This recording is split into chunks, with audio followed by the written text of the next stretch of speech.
Yes. Okay. I think we're live now. We are. Yeah. Please let me know. Please let me know. We're live now. Okay. Okay. Hi everyone. Hi Sorry for the everyone. mix Sorry up. for the late In call. case Nigerian time you Nigerian were time you expecting were us expecting us at at 8:30, 8:30, but but here we here have we have Kunchi, Punchi, which is which is hold on. Let me see. I'm hold on, let me getting see. too I'm much. getting too much. It's gonna work. Gonna work. Uh, Uh, Hi. Welcome to Dialogue with Khuraira. In case you're new to this platform, Dialogue with Khuraira is a platform to celebrate the unsung heroes. Who are the unsung heroes? The unsung heroes are individuals doing incredible things in their various communities for the betterment of humanity.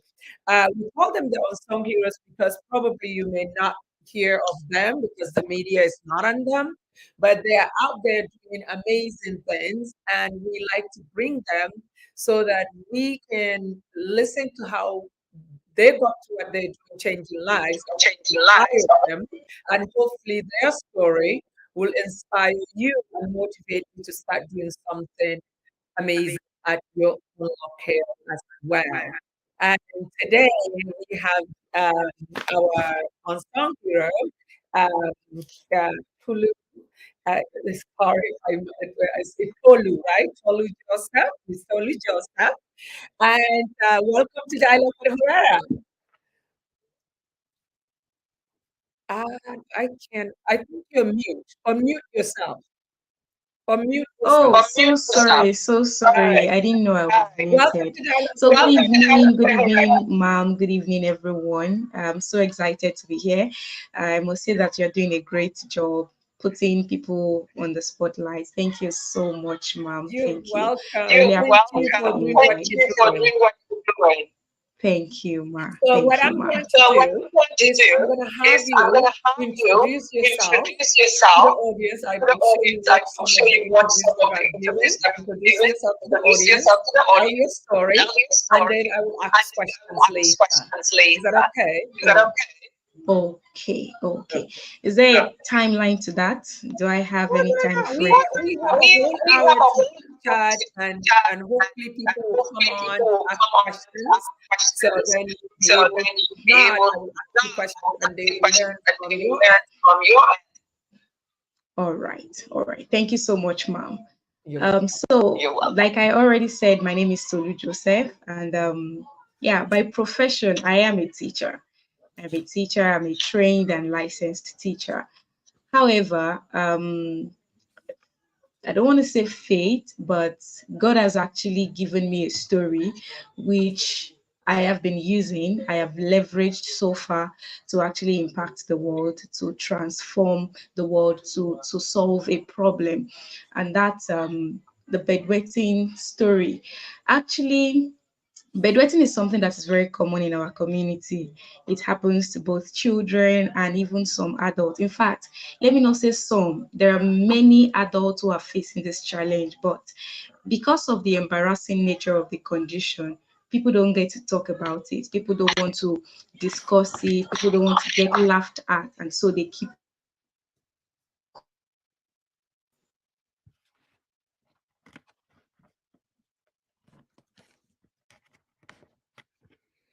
I think network issue. Miss Polo is frozen. I'm sure she's saying this is something. something that I experienced for over Okay, 20. I don't know if I, okay. you're back. Okay. You're back. You were Okay, it's fine. It's frozen fine. for a little bit. Yeah, I don't know what happened. Yeah.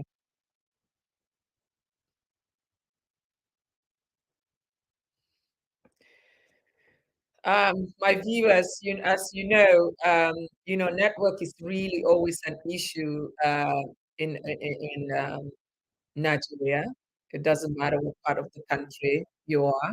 There's always some network issues, but I don't want to give up.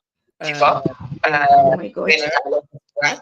Hi. That's network. I don't know what network is. I So mean, I don't you know what stop. you stopped where you said you have a gift, and this bedwetting is an issue in our communities, but people don't like to talk about it, and then you froze, and you frozen again. Is it possible maybe you can check your Wi-Fi somehow? Maybe, I don't know what's wrong with the network. The network yeah, has been acting up time um, now.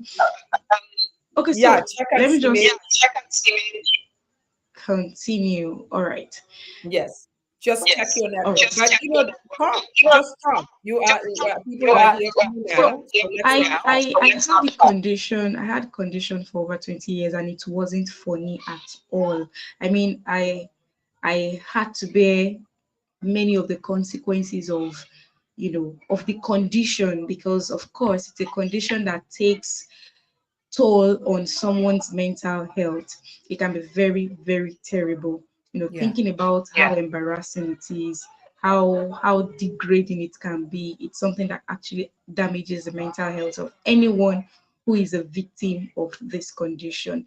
Now, after having the condition for the first few years of my life, yeah, I happened to grow up in, to grow up in a family where we had very few educated people. So not many of my family members and even people around me as at then were able to think of it as a medical situation. Nobody even thought of it as a medical situation. Many people were saying, oh, it's traditional, it's this, it's that. And so, for that reason, I had to take a lot of traditional things. And I happen to be someone who do not like those things. But because of the condition, I was being pushed. I was made to eat a lot of things, terrible things, just to cure this problem.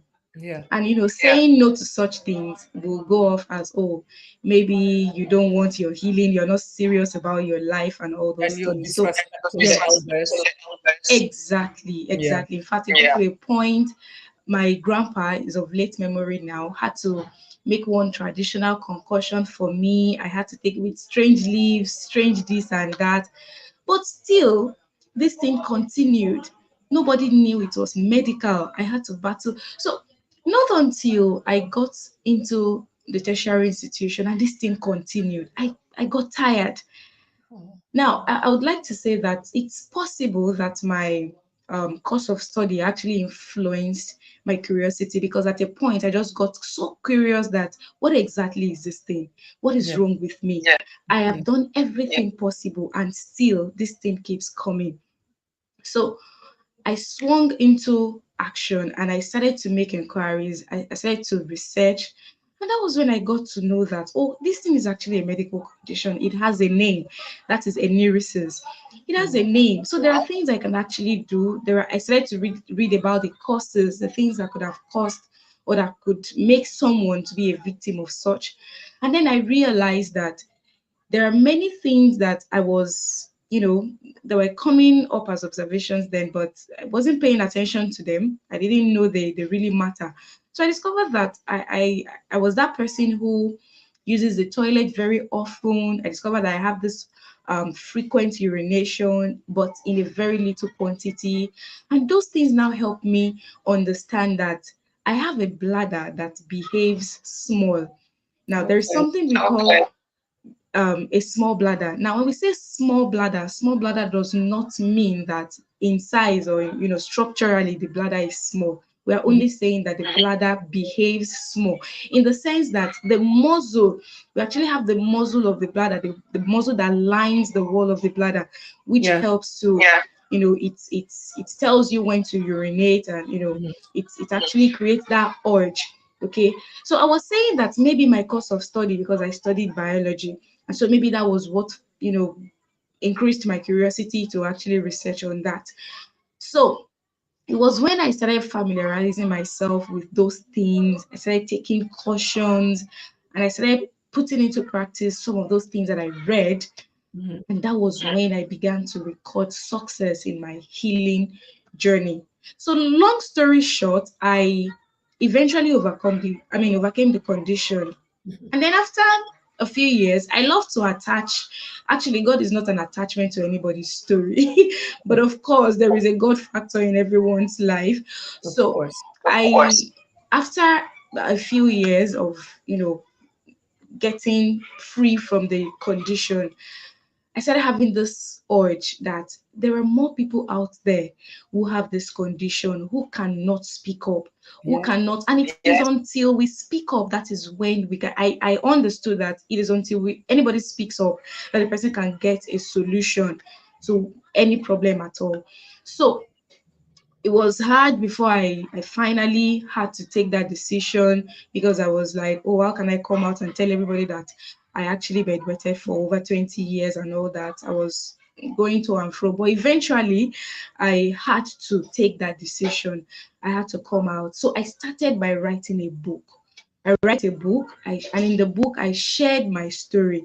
Actually, you will see it at the front of the book, boldly written, over 20 years bedwetting experience, because at a point I discovered that my story is going to be the connecting tool with the people who have this condition.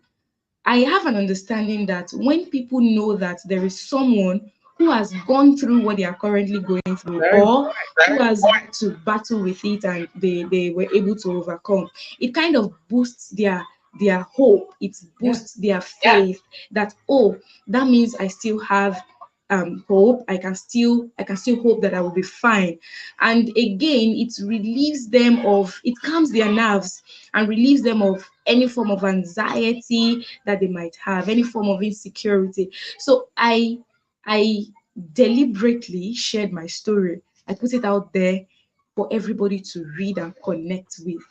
Okay, so after sharing my story in that book, I also ensured that I shared tips on how to overcome the condition. Now, the truth is, I took my research so deep and discovered that yes, there are drugs that are used to control enuresis as a medical condition. However, based on reports, based on reviews, feedback from patients, people who have had to use the drugs, even urinologists, both in Nigeria and abroad, I discovered that the drugs are actually they do not actually give a long-lasting result. So usually you see people use them and then come back maybe after 3 months, after 4 months, and tell you that, oh, they actually stopped for a while, but all of a sudden it started again. That is one. Secondly, because some of these drugs, where they are made from heavy substances, they actually have consequences. They have great side effects, which can be very, very deep. They can even, in fact, and I don't want a situation where someone is trying to deal with enuresis and at the end of the day they are building up other medical conditions for themselves. Okay, so after writing my book, actually in my book I wrote there that I didn't stop enuresis with drugs. I didn't use drugs to actually cure it. It was actually it stopped based on conscious steps, conscious measures that I took. And those measures are hinged on two major things: modification of diet and modification of lifestyle. Those are the two major things that have proven to be very, very effective in battling with enuresis. And so I usually, after the book that I wrote, I also have a foundation. I pioneered a foundation called the ENURESIS Support Foundation. It's a foundation, it's an NGO actually, which helps people to we grant, I mean, we offer help, we offer emotional support, advice, counsel, to ensure that we walk, I mean, I hold them by the hand and walk them through the healing journey. So that is basically what I do with my foundation. So I started, my book was released in 2020, November 2020, and sometimes in February 2021, BBC stumbled on my story and they were like, oh, it's the first time they are hearing anybody talking about enuresis this way, or sharing using their own self as the point of contact. And so they said they were interested, they interviewed me, and then it was then, I'm sharing this because of the aftermath, what I eventually saw. So when they shared the interview, across different television stations, and the story went viral on social media as well. Yeah. It was then I discovered that there are thousands of people, not just children now, not just teenagers, but adults, married people, both men and women who have this condition and they are dying in silence. So it's a big deal in our society. It's a very big deal in our society.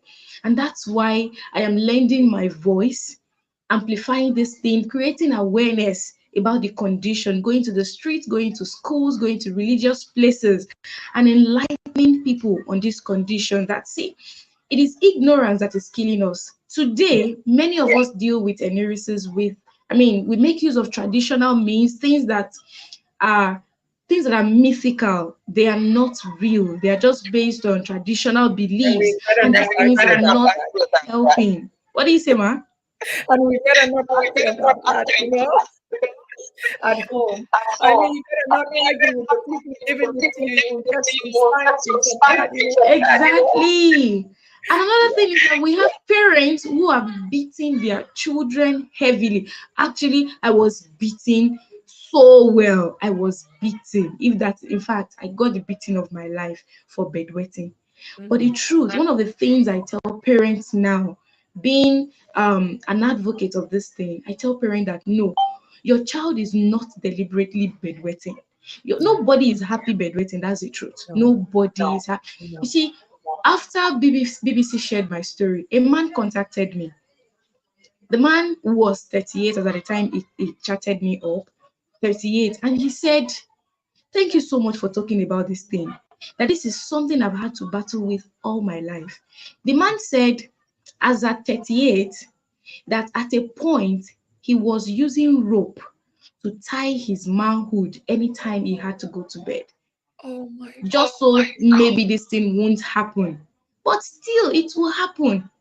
Yeah. A woman contacted me from, I think from the UK, I can't really recall. People called me from different countries, thanking me and saying, "Thank you for talking about this. Thank you for talking about." This woman had 3 children. She has 3 children as at the time she contacted me, and she said, "Please, what can I do?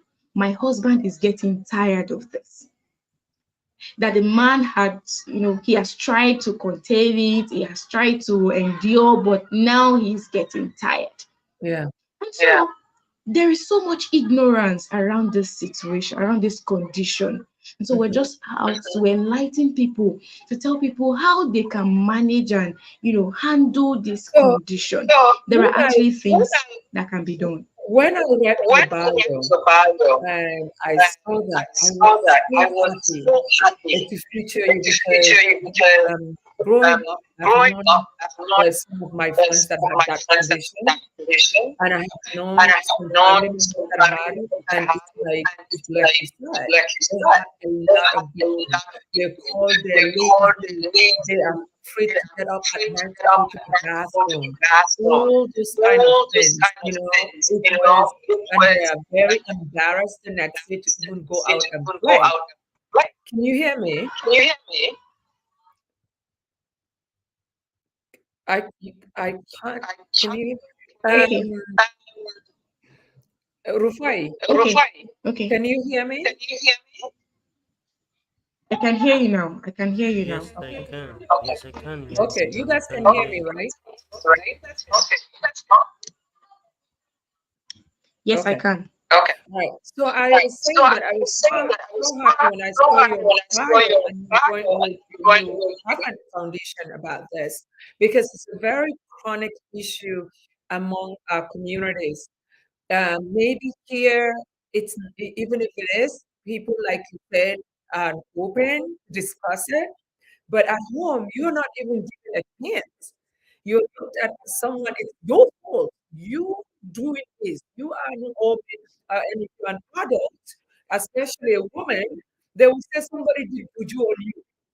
So your husband will stay with you. So all kinds of things. So what I really want you to walk our audience is what causes it and what are the remedies to take care of it? Because this is very important for people to know. All right. Thank you so much, ma'am. Can you hear me clearly? I can hear you clearly. All right. All right. So, one of the major things that cause enuresis is hyperactive muscle of the bladder. I do tell people that, there are some parents who will starve their children. They will not give them food. They will not give them any moment in fact, throughout the day, they will tell them, don't take water, don't this, don't that. Yeah. For their food, they restrict the kind. Yes, I understand that there is a need for all those restrictions, but that is not the major reason why children or why anybody bedwet. The truth is there are underlying conditions, there are underlying complications in the bladder that would have caused that. So one of those things is hyperactive muscle of the bladder. Now, like I said before, we have this muscle that lines the wall of the bladder, and this helps to determine when urine comes out and when it does not. So when the muscle is hyperactive, it's at any little volume of urine, this muscle just want to push it out without any, I don't know if you get it, ma'am. Yeah. They are very hyperactive in such a way that the moment there is a little volume of urine, it just wants to push the urine out. So you will see that, and one of the ways yes, it can be medically established that, oh, this person has a small bladder or a bladder that behaves small because of the hyperactive muscle. But when you as a person, you're beginning to notice that you have urgency in the sense that before you even get into the toilet, you've already spilled some urine in your panties, then you know that something is wrong somewhere. If that keeps happening, not just one-off, if it keeps happening over and over again, then something is wrong somewhere. Or you urinate at a very little quantity per time, You go into the toilet now, it's just very little that comes out, and that's all. In the next 30 minutes or 1 hour, you're there again. All those things are signs that something is wrong with the bladder, but these are things that we don't pay attention to. So when somebody has such complication of the bladder, it means that person already has the tendency of enuresis. Okay. So every other thing that the person If it is not checked, it will get worse, right? If it is not treated, it will definitely get worse. And I'm going to get there because one of the things that cause enuresis again is urinary tract infection. In fact, this one is a big deal. There are many people who have, and urinary tract infection, for the sake of our audience, is actually different from what we call toilet infection or vaginal infection. Urinary tract infection can actually, a man can have it, a woman can have it, anybody can have it. And this one has to do with the urinary system. It can affect the kidney, it can affect the ureter, it can affect the bladder itself or the urethra. It can affect any organ of that system. And as long as that is there, it can alter the function of the bladder. Okay.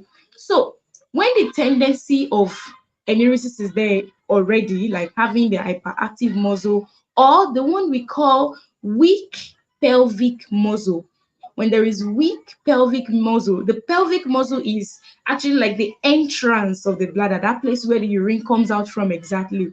That's the pelvic floor. So when it is weak, when the muscle there is weak, because normally when that muscle is strong enough, it is meant to close up when you're not ready to urinate.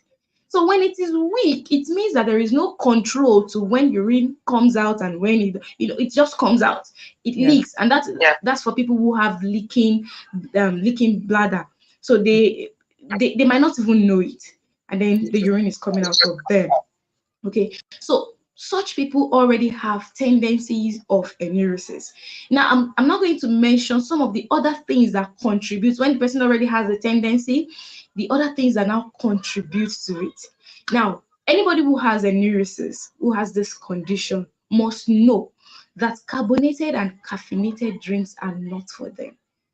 It is a no, because carbon or dissolved carbon and caffeine, they affect the muscle of the bladder.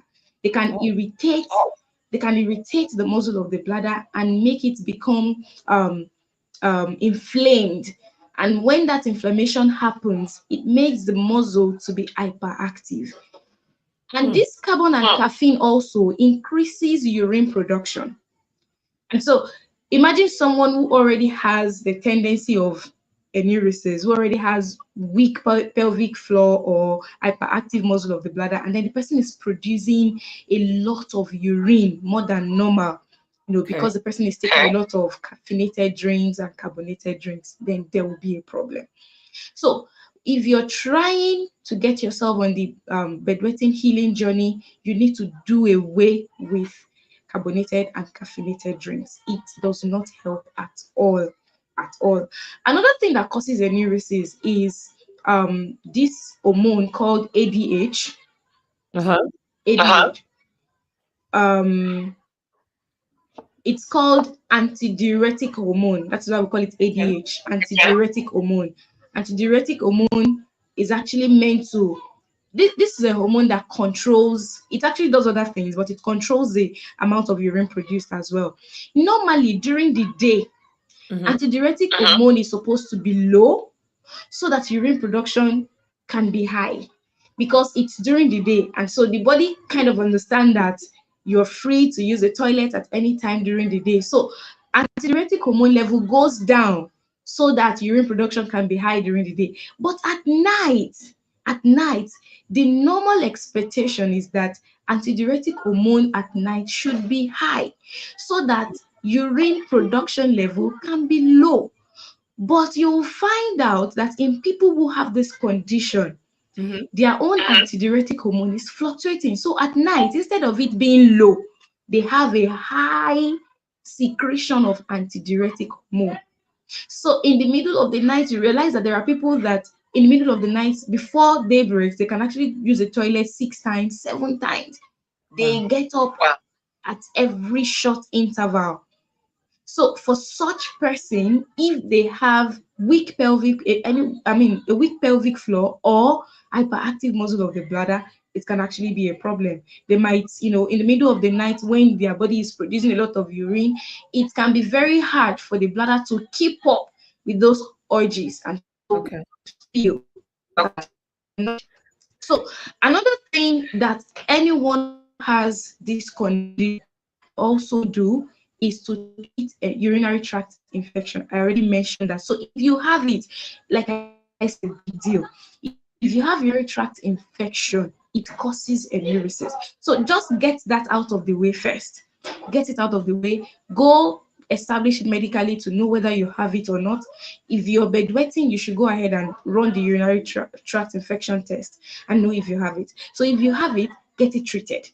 Get it treated immediately, because untreated urinary tract infection can even lead to more complicated bladder problem, and not just bladder problem, kidney problem. It can lead to kidney problem, can lead to more dangerous issues. So please get the UTI treated, and then you'll have a healthy and better bladder. You want to say something, ma'am, before I move on? No. So Okay. my other question is, so they need to first trigger urinary tract infection that they urinary tract infection, UTI. Urinary tract infection. You can just call it UTI. What is it?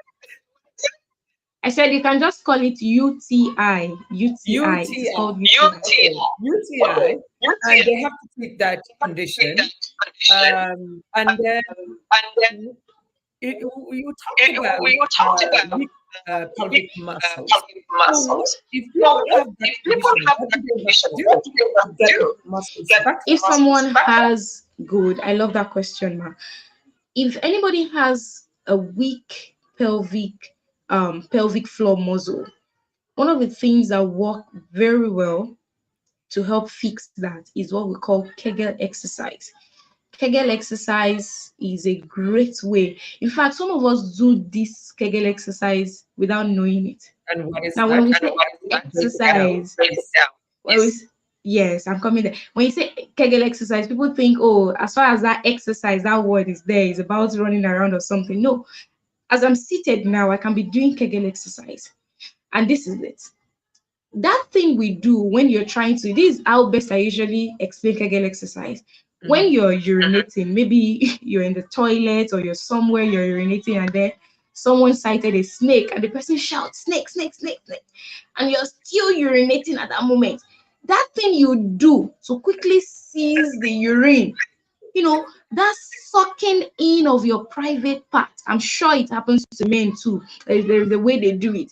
That thing you do to suck in your private part in order to stop that urine at that moment is what we call Kegel exercise. So I don't need to wait till there is a problem. I can be seated and I'm just sucking in, just trying to get those muscles together.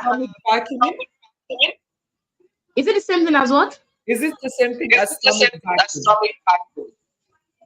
I don't think I get that. Where you hold your belly button inside. Your abdomen. Yeah, where you breathe in your belly button.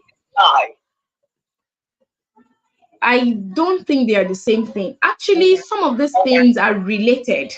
They are related, but not exactly. Okay. Not exactly. Okay. So when you suck it in, you can do that as many times as possible in a day. You're doing it consciously, you're deliberate about it, you're doing it over and over again, just to ensure that if the muscle is weak, it's, you get to hold it together again. And if you go to Google, you will see some other exercises that can help, that can also help too. There are also physical body movement that you can do that can help to build that part of the body as well. But the easiest way of doing it is you can be walking, you can be at work, you can be in the office, you can be at home, and you're just you're practicing it as if you're seizing your urine. You're seizing your urine. So that helps to strengthen the pelvic floor muscle. That's one of the most valid way of doing that. Okay. Another thing I'd like to talk about is water therapy. This is one secret many people don't know. And the truth is, for parents who have bedwetting children, or generally, people believe that if you drink water a lot, or if you are bedwetting, you should not be taking water. In fact, if they see you taking water, they will remind you that, hope you know that you're bedwetting. Hope you know that any small thing, they try to chastise you, they try to scold you just because you're drinking water. You're not free to drink water, it's a problem. But the truth is, anybody who bedwets actually need to take a lot of water. Oh, really? The only thing, yes, the only thing is that there is a strategy to that water consumption. Okay. So this is what I say. From 6 a.m. in the morning. Okay, let me quickly talk about why they need water. Okay. I talked about the inflammation, the inflammation of the bladder muscle, the muscle that lines the bladder, and also the fact that there are some substances in the food that we eat and in the drinks that we take that can actually affect the muscle of the bladder, or maybe some bacteria just there in our bladder. When you take water is meant to detoxify the bladder. In fact, number one, detoxifies the whole body first, and then detoxify the bladder of those things that can make the muscle of the bladder to be hyperactive. Okay. So from 6 a.m. in the morning, just practice that that's what's it called, that habit of taking water from 6 a.m. in the morning. Now, I advise that for an adult, just target about 3. I know we have this sachet measurement in Nigeria. And I think that's about 500 milliliters, if I'm not wrong, 500 milliliters. So just ensure that at least in a day, you're taking that 1.5, what's it called, 1.5 liters of water, or at most maybe 2 liters in a day.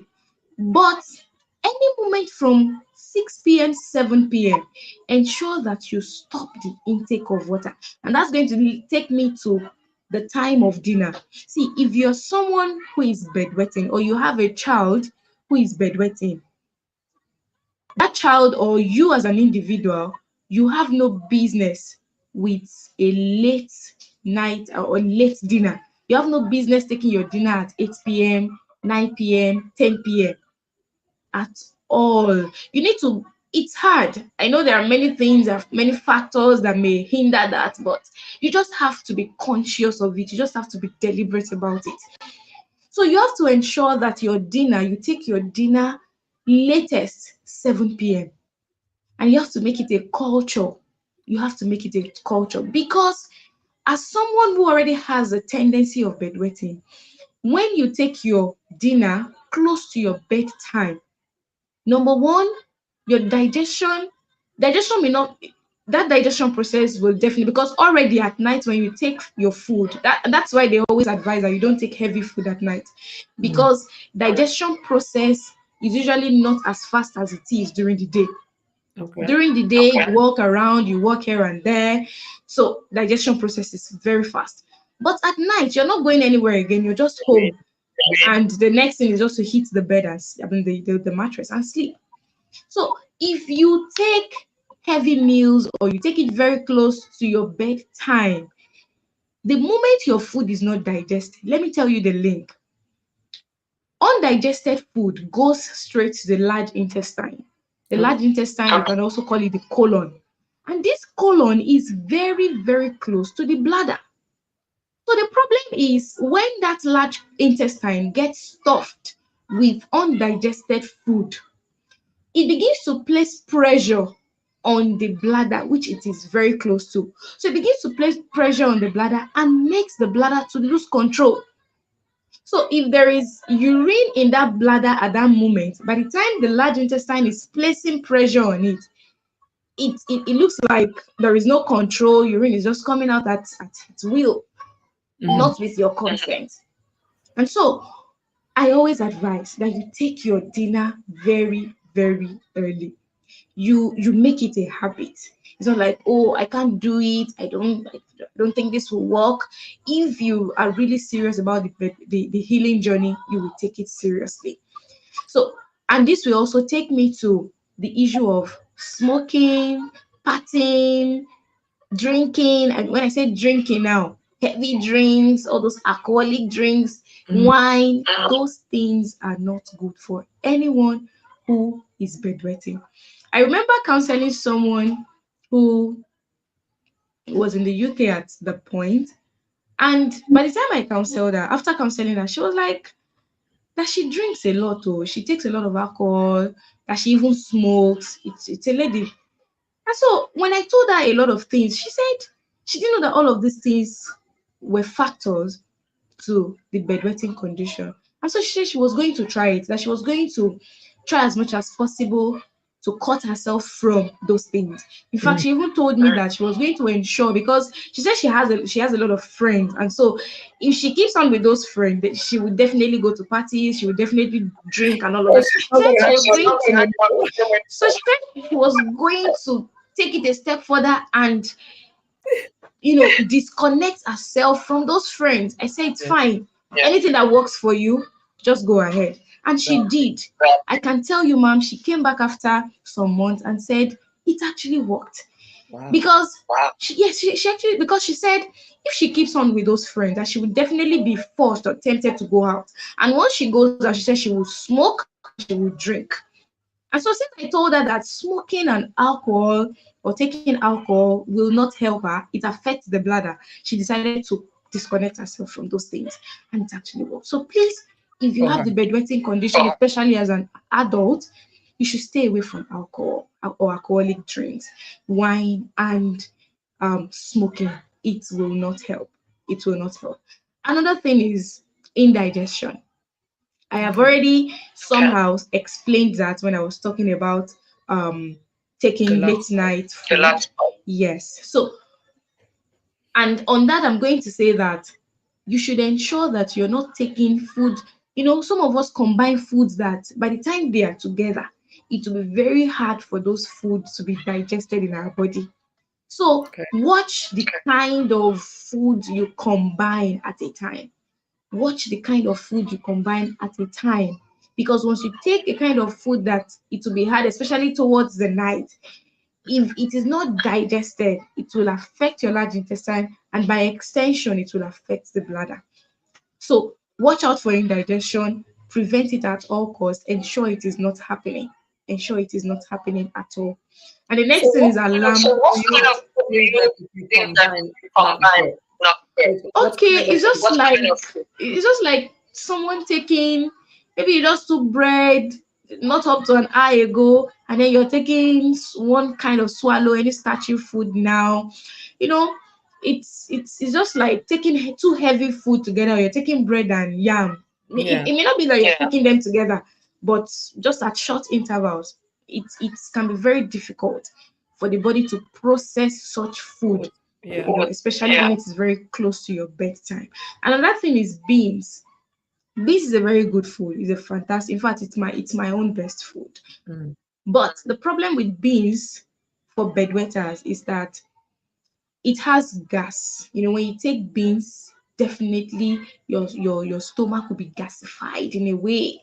So because when beans is broken down, when it is digested, there is this byproduct called amino acid. So it's an acid. So it's kind of produces gas. Mhm. So when that happens, the person will be bloated, and the same thing that happens with the large intestine and the undigested food will still happen. So I always advise that beans is not bad. I'm not going to say that you should stop eating beans, but just Yeah. ensure that you're not taking it as dinner and you're not taking it very close to your bedtime. So So is that's there like a diet that you're supposed to follow? actually, yes, there are some foods that can be taken. I mean, it's not like specifically, but I always advise that if you're trying to work on this healing journey, you Mhm. should ensure that you're taking more of leafy greens, vegetables like kale, like spinach, broccoli. We have quite a lot of them like that. You Mhm. should enrich your diet with those natural food, more of those natural food. It's especially the leafy greens. It's going Yeah. to help a lot. Which And is then, not common. I mean, there is, but we always think that is not the one we should be eating. okay, I mean, you mean the natural food, those ones that are Yeah, good for like we us. like that We don't eat them, seafood, but we eat the actually. other. Actually, eating LD can be very difficult, but Mm. if one can just discipline, I mean, if we really know the damages that some of this our unhealthy feeding is doing to us, Yeah. honestly, we will just embrace that other life and it will be good. So, I wanted to talk about pepper. Peppery food, onion, uncooked onion. Anyone who has a bedwetting condition should not. It's just like when they say people who have ulcer should Mm. not take pepper. It triggers that thing.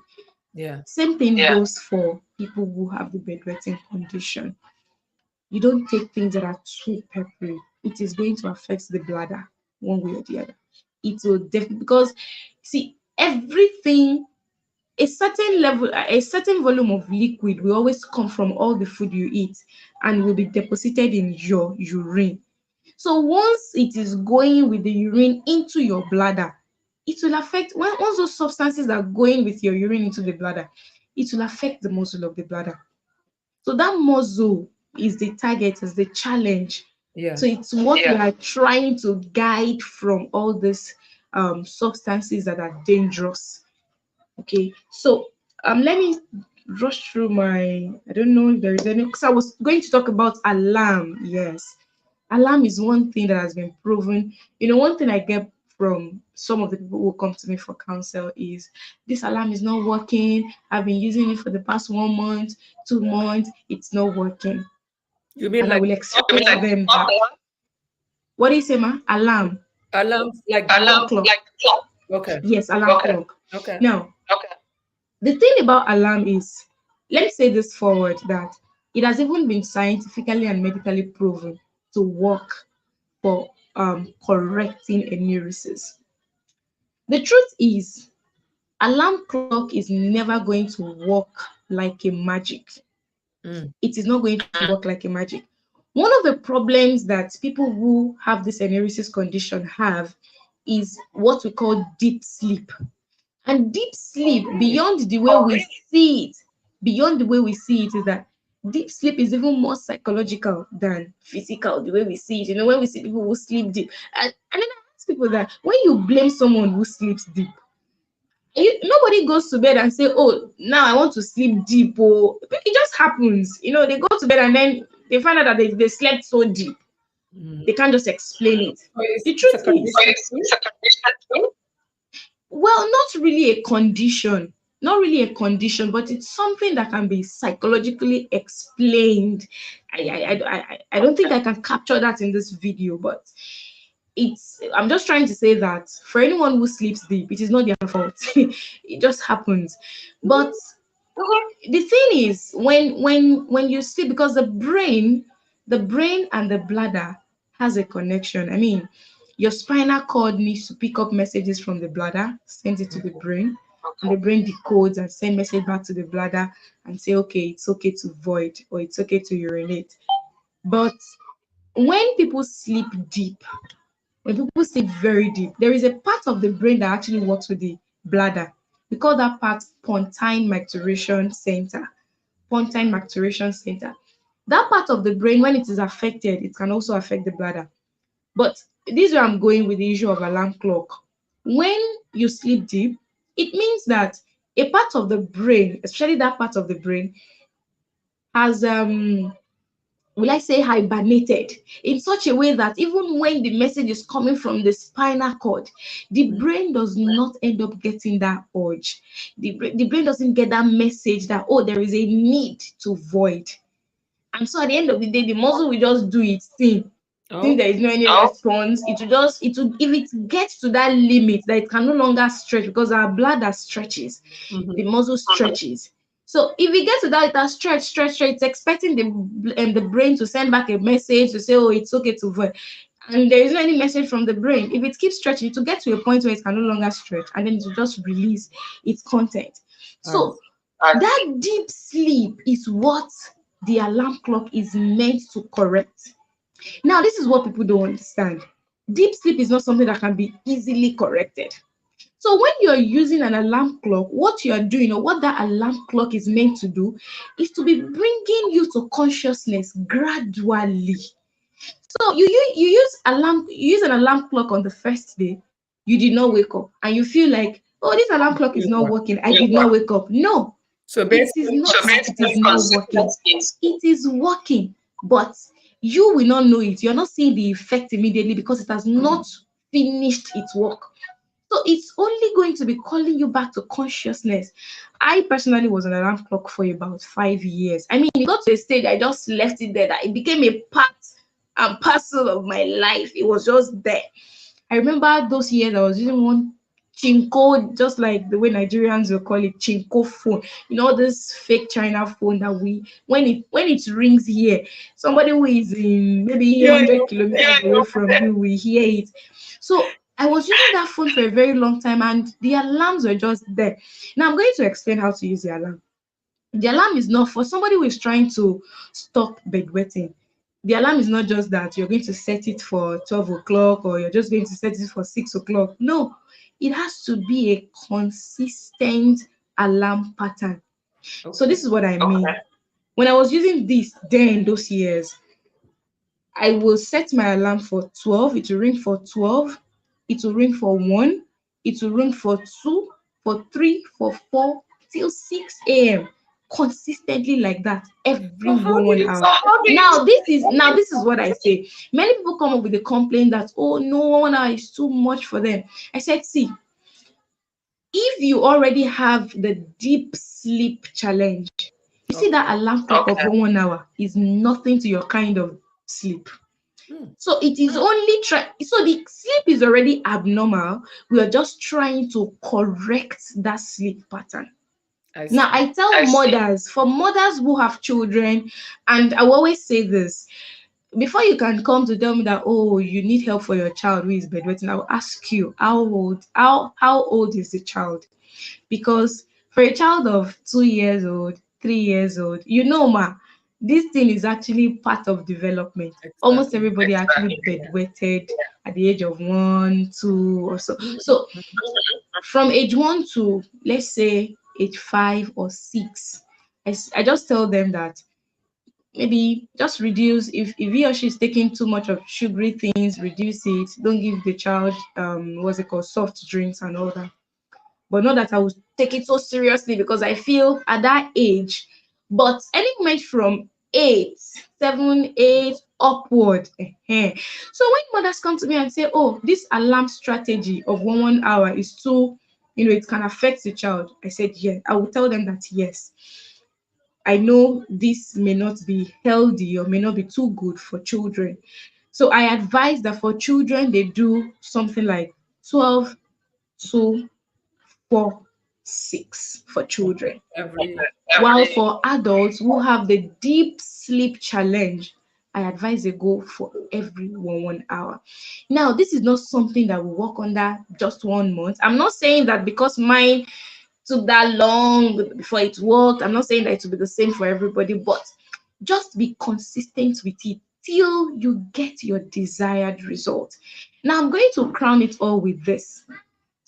You see, all of those things that I have mentioned, modification of diet and of lifestyle, it may look so burdensome, or it requires a lot of discipline, requires a lot of patience, but I tell you, it will give you a long-lasting result. Unlike it can take time. This method can take time. There are two ways. We have the what's it called? What's this name now? Sorry, I'm trying to recall. We have the drug method, and we have the pharmacological. The pharmacological method, which has to do with drugs, the non-pharmacological drugs, which have to do with modification of diet and lifestyle. So the pharmacological method, which has to do with drugs, you see, when you take drugs, those drugs basically what they do is that, number one, some of them will calm. They are meant to calm the muscle. You see that hyperactive muscle, they are meant to calm it down. That is one. Some are made to reduce the production of urine. Some are made to inhibit your sleep. Sorry, ma. Some are made to inhibit your sleep. Okay. So sorry. So those drugs are actually meant to do different things, from calming the nerves or calming the muscles, inhibiting your sleep. So all of those things, the drugs will do them under few weeks. Yes, it will be very fast, but trust me, it will come back with full force in most cases. Wow. In most cases, and usually, yes, it will come with a lot of side effects, which sometimes may be terrible, more terrible than the ENURESIS you're trying to fight. Continue talking to the audience. My throat is killing me. All right, no problem. So you try to stick to this non-pharmacological way, because it's actually the best way to deal with ENURESIS. You will not have any side effect. You'll become more healthy. You would have peace of mind. Yes, it will take a long time. It will not happen immediately. Yours can happen within 6 months. Yours can happen within 2 years or after 1 year. But trust me, it will be a long lasting. I mean, it will be long lasting. The result will be long lasting. Okay, so it is very, very important. You're welcome back, ma. You're welcome back, ma. Thank you so much. So welcome. So I was saying that. No, go ahead. I was saying that this method, this non-pharmacological method, can take time. It might take time before you're able to record the desired result that you want, but it will definitely be durable. It will be durable. You won't have anything to think about after 2 months or 3 months. The moment you get your desired result, that's it. Yeah. It's just that, and you will be healthier, because think of taking water from the same, since I battled with this condition up till now, water now became my friend. I take water very well in a healthy way. I mean, throughout the day, initially, I was always afraid of taking water, because right from time that was instilled in me. You know, all these things left a lot of mental damages and how will I put it now? Some challenges that actually stemmed from how that situation was handled in my family. So then, anywhere, any corner where they see me carrying a cup of water to drink, everybody would just be reminding me, oh, you know that you better be careful of what you're taking. So I grew up with that consciousness of not taking water. So I was always very careful, even when I eat, not take water at all. I would just sip water. So I didn't realize that I've been living in an unhealthy way. So I had to, when I got to realize that I needed to take a lot of water, I started taking water very well. I just ensured that I wasn't taking it very close to my bedtime anymore. So anywhere from 6 p.m., 6:30, I control my intake of water. I don't take it anymore. Or if at all I feel thirsty, I just take a sip. But I will know that I have taken a lot of it during the day. And another thing is when you take a lot of water during the day, you get to use the toilet more. It will detoxify you. Everything that can challenge your bladder in the middle of the night, you would have taken them out during the day. So it helps a lot. It helps a lot. Okay. So there are other things to it, a few other things. Another thing I discovered is, this is actually for ladies, basically. For ladies who have the bedwetting condition. Okay. During ovulation, they might notice that the urge to urinate increased, and that's because of the hormone called progesterone. So this progesterone. So this progesterone, during ovulation, when your menstruation is coming on its way, progesterone goes up. It goes up during ovulation. So because of the increase in progesterone, there is an increase in urine production as well.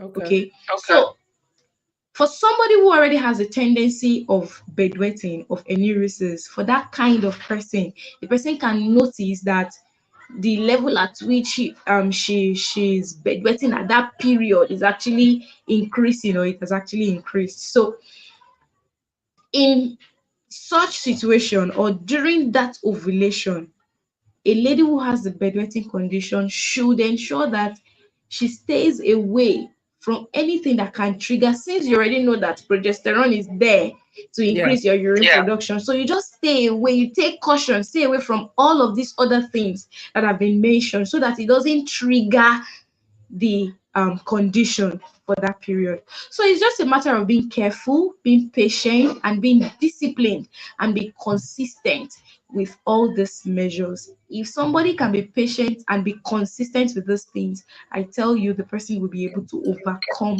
the bedwetting condition. So I think that will be all from my end for now. I don't know if you still have any other questions. This is so informative.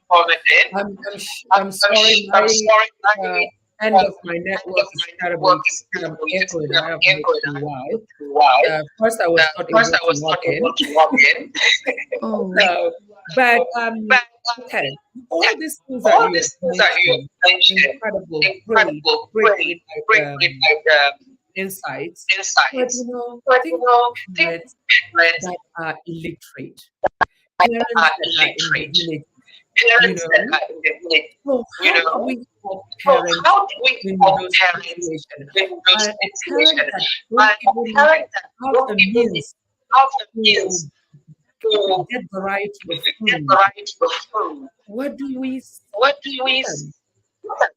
can help them and their children? Actually, I usually say that all of these things start from education, trying to educate ourselves on this condition. That's why our work at ENURESIS Support Foundation actually started with going out there, going to different places, especially the rural areas, to enlighten people on the condition. First of all, they need to know. In fact, that's where the we like call it deliverance now. That is where the healing starts from. That's where the healing starts from. Letting them know that this is a medical condition and you have to handle it as such.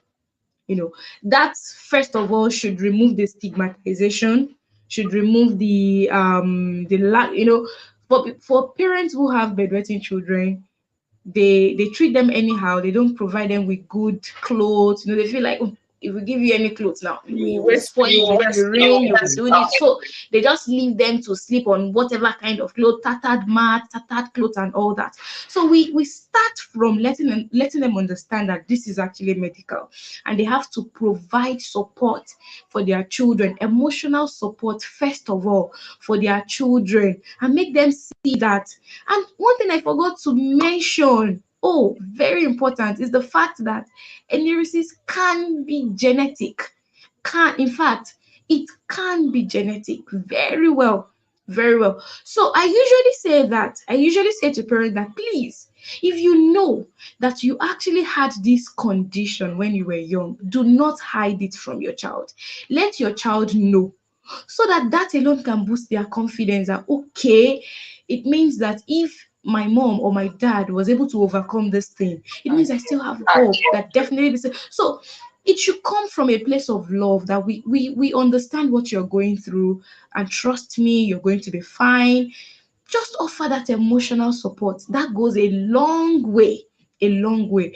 Now, coming to how we can for some of these things that they don't have access to, or they don't have money to buy and purchase and all that, well, there may be little that we can do. But I am sure that even people in the rural area, some of them even have access to some of this natural foods than us that are in the urban or semi-urban environment.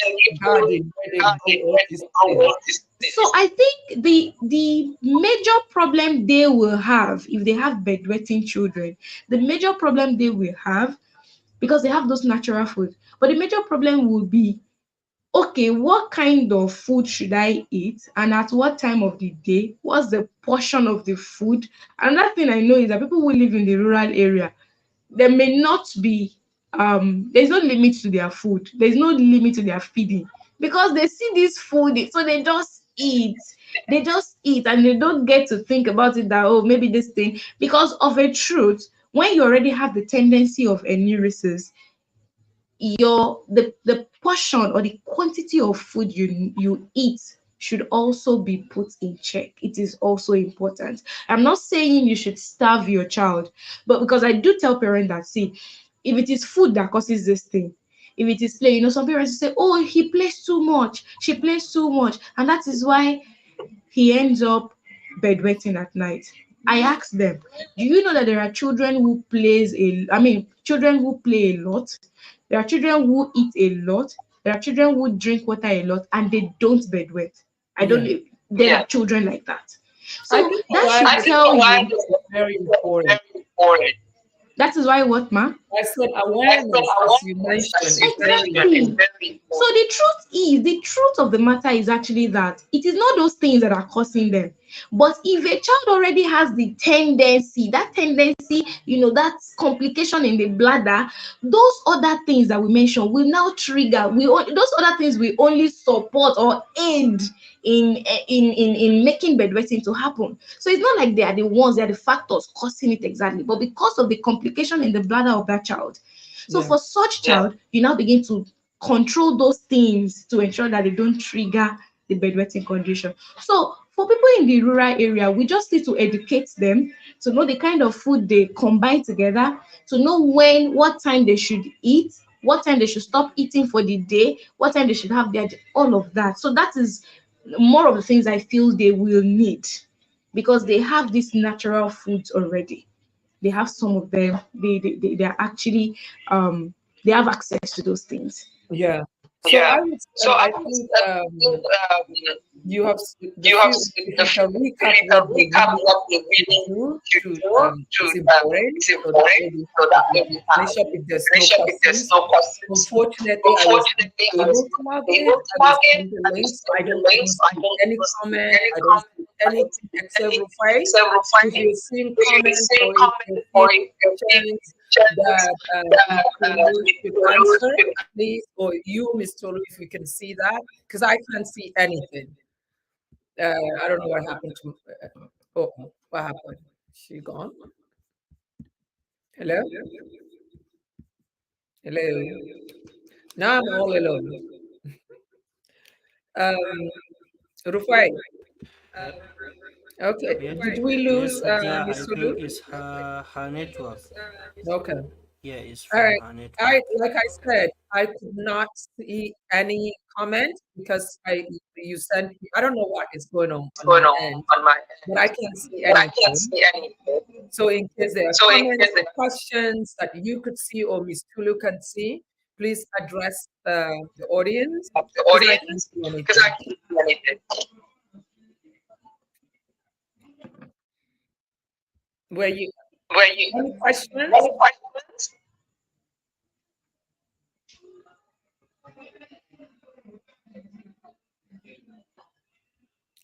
Yeah, there's a lot of echo at my end, right?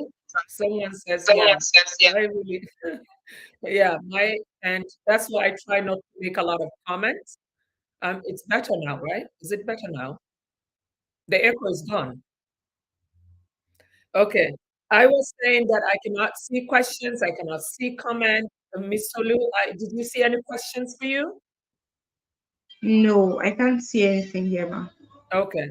Rufai, any questions?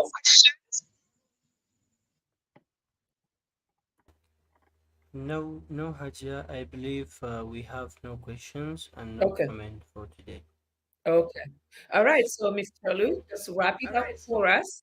The most key important things that you think you have said so many great things. I've learned a lot, but I think for someone who has this issue, it's really a very terrible feeling.